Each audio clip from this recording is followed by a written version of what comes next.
Part 1. The Tricks of Satan in Leading Mankind Astray.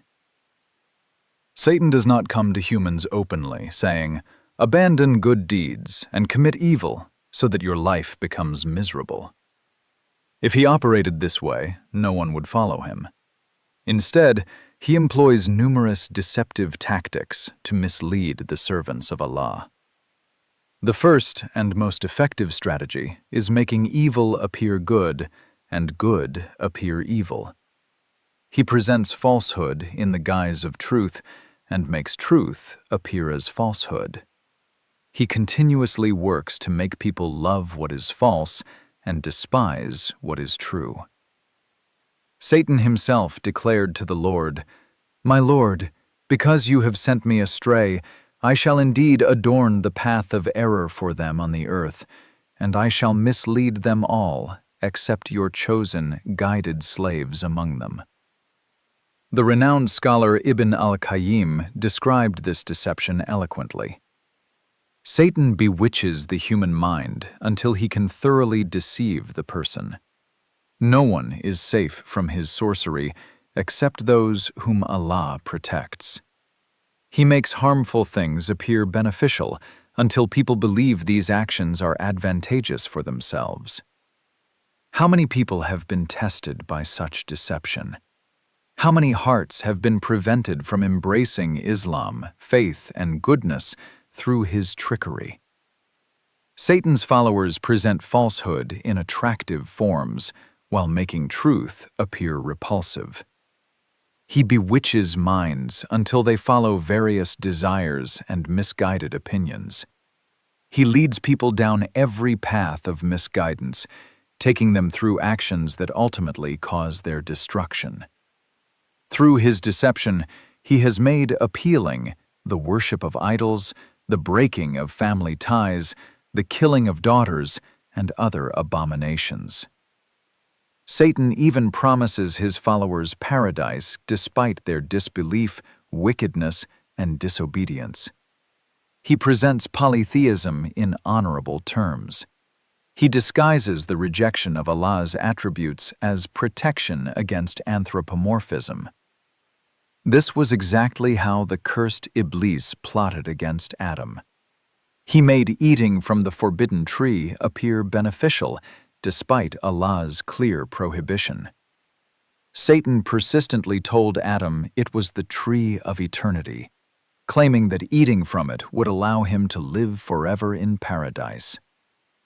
We can observe Satan's allies today using these same methods. Socialists and communists promote their ideologies, claiming they will end confusion and hunger. People are encouraged to deposit money in interest-bearing banks under the names of progress and profit. Women are called to leave their homes immodestly dressed in the name of freedom. People are drawn to immoral movies and plays that insult honor, all labeled as art. True religiosity is called backwardness and old-fashioned.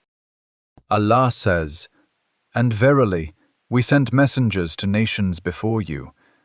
Then we seized them with extreme poverty and loss of health, so that they might humble themselves. But Satan made their deeds fair-seeming to them." This poses a serious threat to mankind. When a person perceives falsehood as truth, he strives with all his might to uphold that truth, even though it may lead only to his destruction. Allah warns, "Say, shall we tell you the greatest losers in respect of their deeds? Those whose efforts have been wasted in this life, while they thought that they were acquiring good by their deeds." Such people exert their utmost efforts to prevent others from Allah's religion, genuinely believing they are following the truth and are rightly guided. And verily, they hinder them from the path of Allah, but they think that they are guided aright. This deception is why disbelievers concern themselves only with this worldly life and turn away from preparing for the hereafter. Satan makes this worldly life appear extremely alluring, causing people to become completely absorbed in it.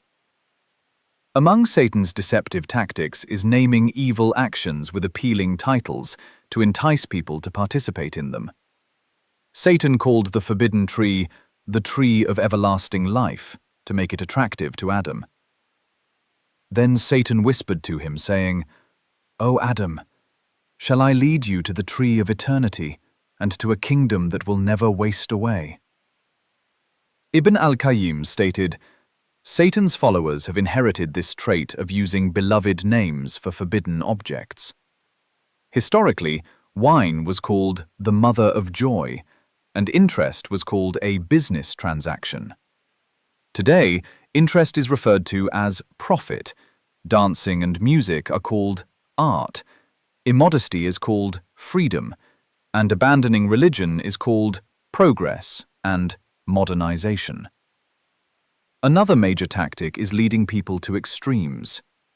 Allah never commands anything except that Satan takes two contradictory positions, either causing negligence and shortcoming or promoting excessive zeal and exaggeration. Satan approaches the heart and examines it carefully.